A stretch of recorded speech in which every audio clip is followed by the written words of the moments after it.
मुझे यदि किसी ने बचाया है तो बचपन से मैं कथाएं सुनता।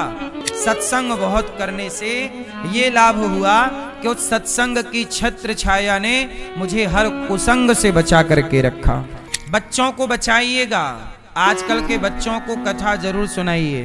3 घंटे में कितने लोग ऐसे हैं जिनकी शराब छूट गई। आज के जमाने में जो स्कूल कॉलेज चल रहे हैं, मेरा सवाल इन लोगों से भी है कि आपने बच्चों को शिक्षा के साथ संस्कार क्यों नहीं दिए। मेरे गांव में मेरी उम्र के बहुत सारे लड़के गांजा पीते, आज भी पीते हैं, भटक गए रास्ता। मेरी उम्र के लड़के, मेरे दोस्त लोग जो बचपन में मेरे दोस्त थे, उनमें कुछ लोग दारू पीते हैं, शराब, कुछ गांजा पीने लग गए। लेकिन मैं केवल इकलौता मैं रह गया जो मैं सत्संग में जाता। मैं उनसे कहता चलो सत्संग में, वो नहीं जाते, बोले हमें वहां जाना है गांजा पीने। वो गांजा में जाते, मैं सत्संग में जाता। तो मुझे यदि किसी ने बचाया है तो बचपन से मैं कथाएं सुनता। 30 किलोमीटर दूर कथा हुआ करती तो मैं साइकिल से जाया करता कथा सुनने के लिए, और चुपचाप जाके पीछे बैठ के कथा सुनता, और कथा सुनने के बाद साइकिल से वापस आ जाता। और रास्ते में और कहीं हम लोग उस हम जब बचपन में थे ना, उस जमाने में कोई प्रचार नहीं था, ना सोशल मीडिया था, ना हमारे पास मोबाइल था। कहीं कथा होती थी तो पता भी नहीं लगता था। पहले गांव में कथा होती थी तो गांव में मुनादी दे दी जाती थी, बुलौआ, गांव में बोलते हैं बुलौआ, ए भैया बुलौआ दे दो, तो गांव के गांव में पता लग जाए, अगल बगल हो तो पता लग जाए।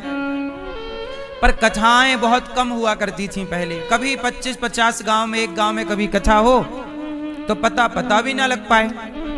तो हमें जब पता लगे कि फलानी जगह का, हम लोग पता लगाए रहे, मैं पता लगाए रहूं कहाँ कथा हो रही है अगल बगल 10-20 गांव में, जहां हो मैं तुरंत साइकिल उठाऊं और वहां चला जाऊं। सत्संग बहुत करने से ये लाभ हुआ कि उस सत्संग की छत्र छाया ने मुझे हर कुसंग से बचा करके रखा। बचपन में ही यदि मुझे गांजे की लत लग जाती, शराब की लत लग जाती, क्योंकि कुसंग मेरे बिल्कुल अगल बगल था, मेरे साथ उठने बैठने वाले लोग गांजा पीते, लेकिन भगवान ने मुझे बचाए रखा। क्यों बचाए रखा? क्योंकि भगवान को इस शरीर से ये आप सबकी सेवा करानी थी। मैं आपको एक बात और कहूं, आप भी अपने बच्चों को सत्संग से जोड़ करके रखिएगा। सत्संग हटा तो क्या मिलेगा? संसार का कुसंग। और याद रखना, कुसंग अयोध्या में भी था, औरों के यहां नहीं, भगवान राम के घर पर भी था कि नहीं? कैकई मां को किसने बिगाड़ दिया? जोर से, सत्संग ने कि कुसंग ने? माता कैकई को किसने बिगाड़ दिया? भैया किसने बिगाड़ा? मंथरा के कुसंग ने। कुसंग मिला माता कैकई को। कैकई तो राम की माता है, भरत की मां है, पर राम को दूध पिलाया है, तो राम की भी मां है। तो राम की माता कैकई को, जिन्होंने राम को दूध पिलाया, जिन्होंने राम को गोद में खिलाया, यदि राम की माता कैकई का भी कुसंग से मन बदल सकता है, तो कुसंग से आपका और हमारा मन बदल जाए, कुसंग से मन गलत जगह लग जाए, इसमें कोई आश्चर्य तो नहीं है। इसलिए आप और हम कुछ भी नहीं होते, हमारा संग सब कुछ होता है। इसलिए हम बार बार कहते हैं कि आप बुरी संगति से बचिएगा और सदा अच्छे लोगों की संगत में रहिएगा। सदा किस में रहेंगे? किस में रहेंगे? बच्चों को बचाइएगा। आजकल के बच्चों को कथा जरूर सुनाइए, थोड़ी सी सही पर सुनाइए। सत्संग से जोड़ के रखिएगा। जब आपके बच्चे सत्संग से जुड़ेंगे तो अपने आप उनके जीवन में अच्छा प्रभाव पड़ेगा। आपकी जिम्मेदारी है कि महीने में 2 महीने में 6 महीने में एक बार बच्चों को लाओ, 7 दिन का समय निकालो, चलो बेटा कथा सुनेंगे।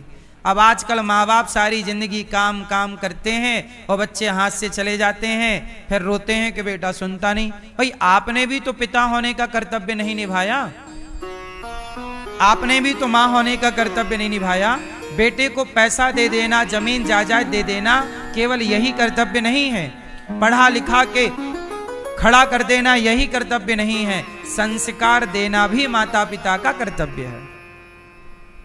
यदि आप नहीं दे पाए तो गलती किसकी है बताओ? बच्चे बिगड़ेंगे तो जिम्मेदार कौन होगा? हाँ, इसलिए आजकल के माता पिता सोचते हैं कि बच्चों के लिए पैसा कमा लें, बच्चों के लिए खूब अच्छा कोचिंग, खूब अच्छा कॉलेज दे दें, पढ़ा लिखा दें, हो गई जिम्मेदारी। नहीं मेरी माँ, अच्छे कॉलेज में, अच्छे स्कूल में, अच्छे पैसे में संस्कार नहीं होते, संस्कार अलग से आपको देना पड़ेगा। किसी भी विद्यालय में, किसी भी स्कूल में, किसी भी यूनिवर्सिटी में संस्कार नहीं दिए जाते। भारत का दुर्भाग्य यही तो है कि यहां शिक्षा है पर संस्कार नहीं है। क्या कॉलेज के बच्चे देख लीजिएगा, सिगरेट पी रहे हैं, शराब पी रहे हैं। आजकल कॉलेज के बच्चे अपने, कुछ बच्चे, मैं कुछ बच्चों की बात करता हूं, सबके नहीं, कुछ बच्चे ऐसे हैं जो अपने माता का, अपने पिता का सम्मान नहीं करते। अच्छा एक बात बताओ, ये कॉलेज का लड़का है, माना कि ये कॉलेज का लड़का है और ये अपने दादाजी का सम्मान नहीं करता, तो बताओ उसमें उस कॉलेज के बच्चे की गलती है कि पढ़ाने वाले प्रोफेसर और पढ़ाने वाले टीचर्स की गलती है? किसकी गलती है? किसकी गलती है? उन शिक्षकों की भी गलती है। भाई ये बताओ, आपका बच्चा हमारे, अच्छा देखो 3 घंटे आप कथा सुनते हो, तो कथा सुनने के बाद आपके जीवन को बदलना मेरी जिम्मेदारी है। इसलिए मैं कथा जिम्मेदारी से सुनाता हूं। मैं 3 घंटे आपके बर्बाद नहीं करता। आप मुझे 3 घंटे दीजिए, मैं आपको जिंदगी कैसे जी जाती है, कैसे सफल हुए जाते हैं, हर चीज के